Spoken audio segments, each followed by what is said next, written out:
Vous vous êtes déjà demandé ce que ça ferait de vivre comme un viking, en dehors des batailles et des pillages? Qu'est-ce qu'ils mangeaient, comment ils s'habillaient et comment se passait leur quotidien? Si vous pensez que les vikings n'étaient que des guerriers brutaux, préparez-vous à découvrir un côté totalement nouveau et fascinant de cette culture. Aujourd'hui, nous allons plonger dans la vie quotidienne des vikings et révéler comment c'était vraiment de faire partie de cette incroyable société. Restez avec nous et découvrez des secrets qui changeront complètement votre vision de ces peuples nordiques. Structure sociale et tâches quotidiennes. La vie d'un viking commençait tôt, dès l'aube. Il se réveillait au son de la mer et à l'odeur du sel dans l'air, prêt à affronter une nouvelle journée. Hommes, femmes et enfants avaient des rôles bien définis dans la société et chacun jouait un rôle essentiel pour le bon fonctionnement de la communauté. Les hommes se consacraient souvent à l'agriculture, s'occupant des champs et des récoltes qui assuraient la subsistance de la famille. Ils étaient aussi des pêcheurs habiles, profitant des ressources abondantes des mers qui les entouraient. De plus, il ne faut pas oublier les expéditions maritimes qui faisaient partie de la vie de nombreux hommes vikings, que ce soit pour le commerce, l'exploration ou, bien sûr, les fameux raids. Pendant ce temps, les femmes étaient le pilier de la vie domestique. Elles prenaient soin de la maison et des enfants, mais leurs responsabilités allaient bien au-delà de cela. Les femmes vikings étaient responsables de tâches essentielles, comme le tissage, la confection de vêtements et la fabrication d'objets nécessaires au quotidien.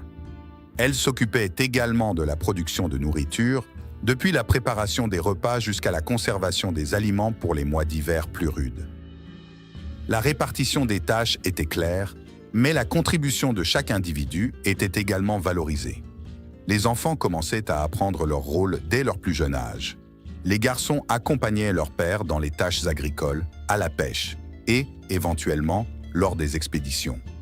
Ils apprenaient à se battre et à naviguer, des compétences essentielles pour la survie et la prospérité d'un viking.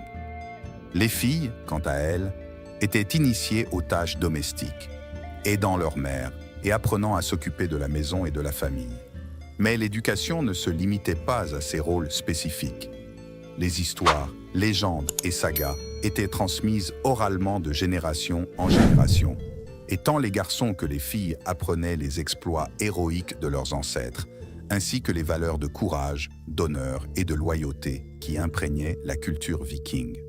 La vie en communauté était intense et pleine de collaboration. Aider son voisin lors des récoltes, partager des ressources et participer aux festivités locales étaient des pratiques courantes. Les fêtes et célébrations étaient des moments importants pour renforcer les liens sociaux et culturels. Lors de ces occasions, les Vikings se rassemblaient pour célébrer les récoltes, les mariages et d'autres événements significatifs, partageant nourriture, boissons et histoire. La religion jouait également un rôle central, avec des rituels et des sacrifices en l'honneur des dieux nordiques comme Odin, Thor et Freya, qui enseignaient des valeurs et guidaient la vie spirituelle et morale de la communauté. Ce tissu social complexe et bien structuré permettait aux Vikings non seulement de survivre, mais aussi de prospérer dans un environnement souvent hostile. La collaboration, le respect des traditions et la répartition claire des tâches garantissaient que chaque membre de la société viking avait un rôle vital à jouer, contribuant à la force et à la résilience de la communauté dans son ensemble.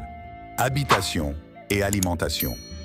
Les maisons vikings, appelées longhouse, étaient des constructions simples mais ingénieuses, conçues pour résister aux dures conditions climatiques de la Scandinavie.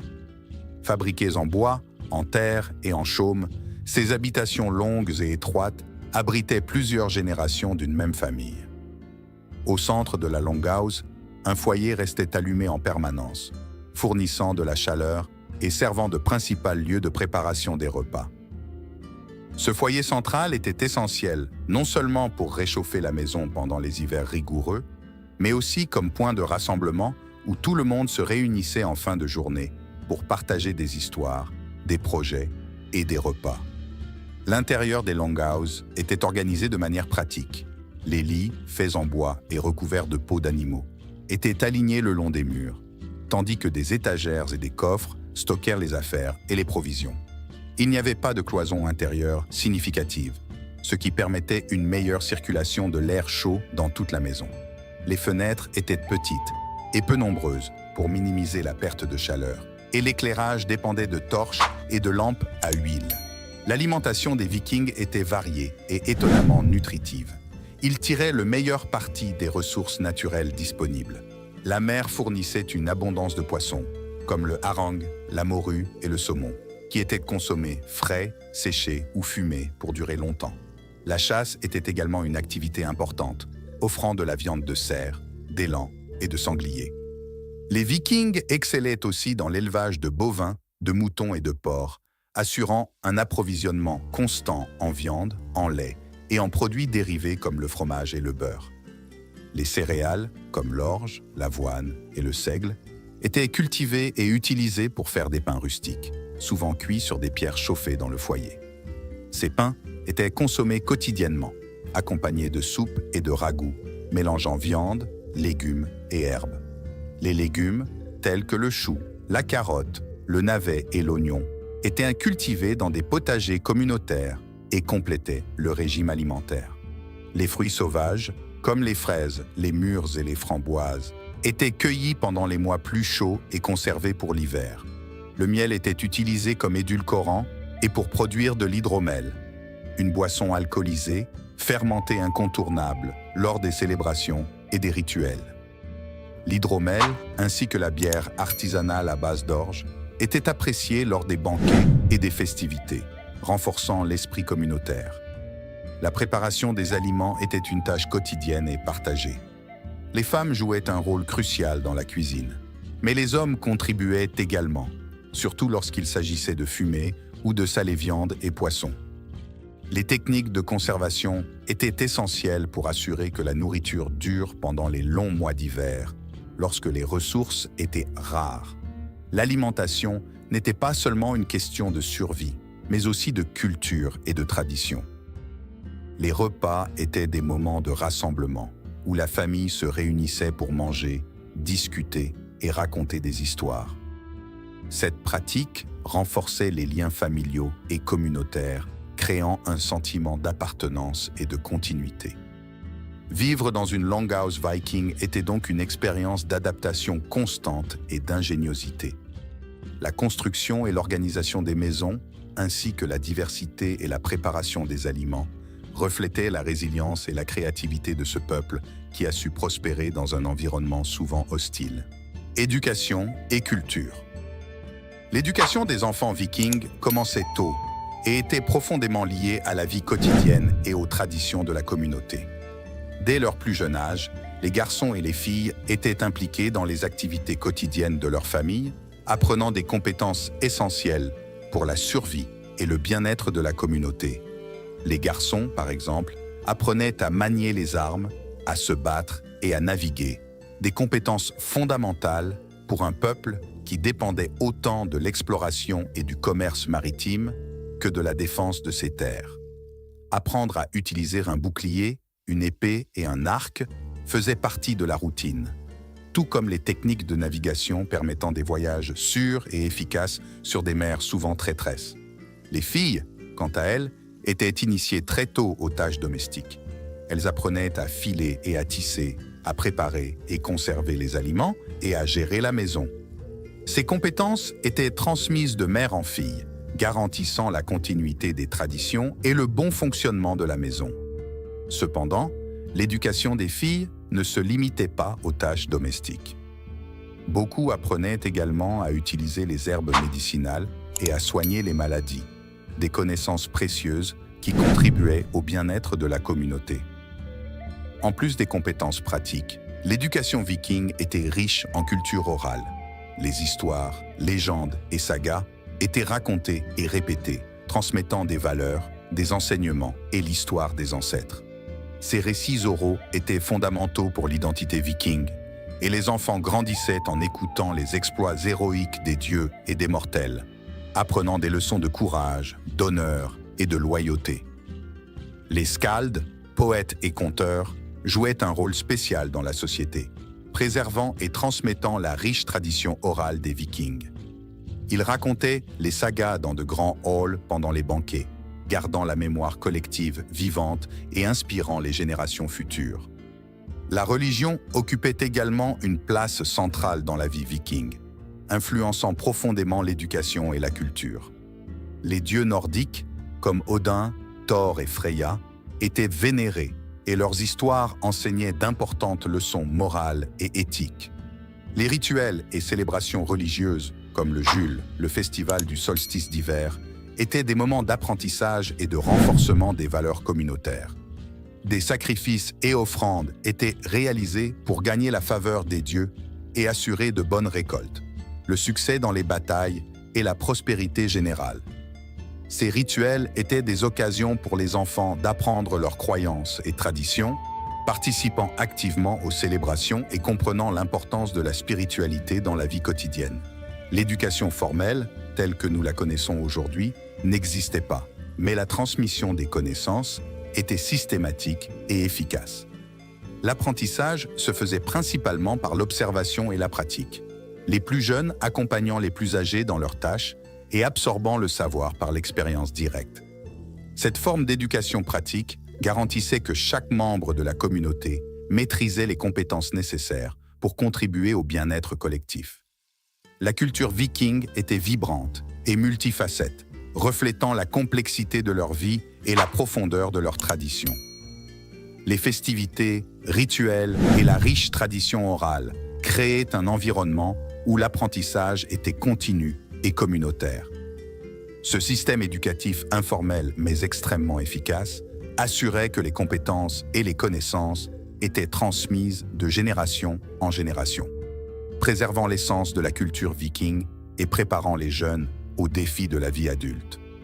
En résumé, l'éducation et la culture viking étaient étroitement liées, créant une société où l'apprentissage faisait partie intégrante de la vie quotidienne. À travers les histoires, légendes, rituels et compétences pratiques, les Vikings garantissaient que leurs traditions et connaissances étaient préservées et transmises, renforçant l'identité et la cohésion de la communauté.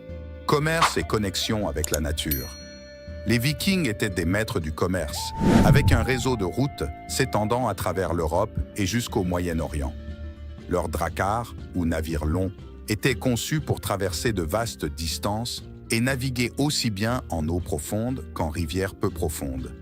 Ce design polyvalent permettait aux Vikings d'explorer et de commercer dans des terres lointaines, établissant des connexions commerciales qui leur apportaient grande richesse et diversité de biens. Des marchandises comme des fourrures, de l'ambre, du miel, du poisson séché et même des esclaves étaient échangés contre de l'argent, des épices, des tissus fins et d'autres articles exotiques. Ces biens étrangers enrichissaient non seulement les communautés vikings, mais démontraient aussi la portée et la sophistication de leurs réseaux commerciaux. En plus de leurs compétences commerciales, les Vikings avaient une profonde connexion avec la nature. Vivant dans une terre de climats extrêmes et de paysages variés, ils développaient un respect et une compréhension intime des forces naturelles qui les entouraient. Cette connexion se reflétait dans leurs croyances et pratiques quotidiennes.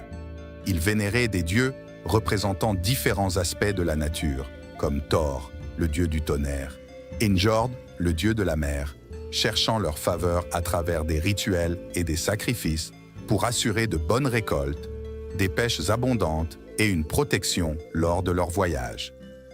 Les Vikings étaient également des agriculteurs habiles, cultivant des céréales comme l'orge, l'avoine et le seigle, ainsi que des légumes qui complétaient leur alimentation. Leurs techniques agricoles étaient adaptées aux conditions locales, utilisant des engrais naturels et la rotation des cultures pour maintenir la fertilité du sol.